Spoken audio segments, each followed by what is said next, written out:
à surveiller dans cette prochaine course. 14 secondes avant le départ. 10 maintenant. On devrait avoir un excellent départ sans problème. Voyons voir qui prendra la pole. Et c'est parti. Oh! Sans aucun problème. C'est le 0-0 de Ken Anderson qui est bon premier. Ça sera serré au virage. Attention. Il y a Yann Lecomte qui est là. Et également Gene DeFalco. C'est toujours Ken Anderson qui est là, bon premier. Très bien passé au virage, suivi de Gene DeFalco et Bobby King qui est là en troisième place. Alors, une fois, je vous rappelle, 4 tours sont nécessaires pour compléter cette qualification. Et on avait perdu dans la queue d'eau, là, l'embarcation de Yann Lecomte, qui est en deuxième place et qui pourchasse Ken Anderson. Yann Lecomte qui remonte dans le droit. Ça sera une bagarre au virage. Voilà, c'est fait. Excellent virage de la part de Ken Anderson. Yann Lecomte que l'on perd dans la queue d'eau et que l'on voit apparaître après le virage, toujours, qui talonne, pourchasse sans relâche. Ken Anderson. Ken Anderson qui met les gaz. Peu de bagarre à l'arrière dans les places 3, 4 et 5. Devant, on retourne.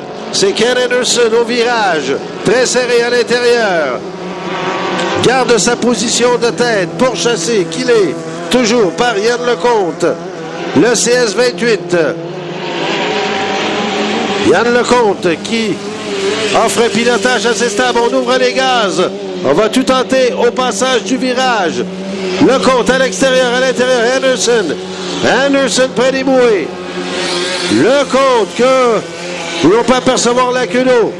Reste toujours bon deuxième dans cette bagarre. On retourne dans le droit. Anderson garde sa position de tête. La vitesse est bonne. Oui, le dernier tour, Michel, 111,9 km/h de moyenne. C'est la plus haute vitesse jusqu'à maintenant dans la catégorie.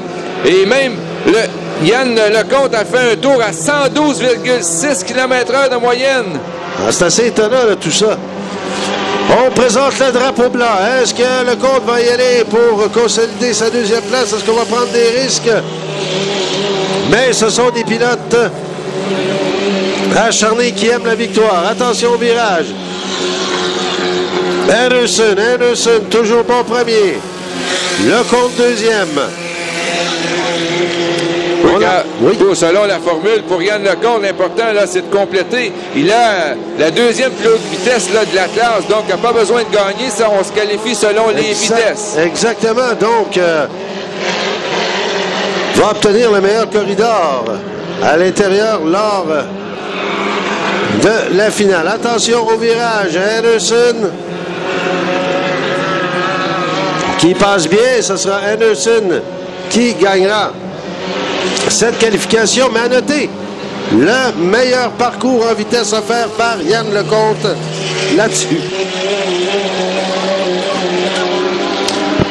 Alors, excellente performance pour ce retour de Yann Lecomte ici à Valleyfield. Tout un changement de situation. C'est pas la même pression. Depuis 3 ans, il était arbitre en chef et maintenant, il est pilote d'embarcation. Donc, excellent résultat pour Yann Lecomte qui, s'il n'y a pas de pénalité, là, se qualifie pour la finale. Et je disais que tantôt qu'il n'avait pas besoin de gagner. Par contre, on a quand même quelque chose à gagner puisque les plus hautes vitesses donnent les meilleures positions de couloir au départ. Donc,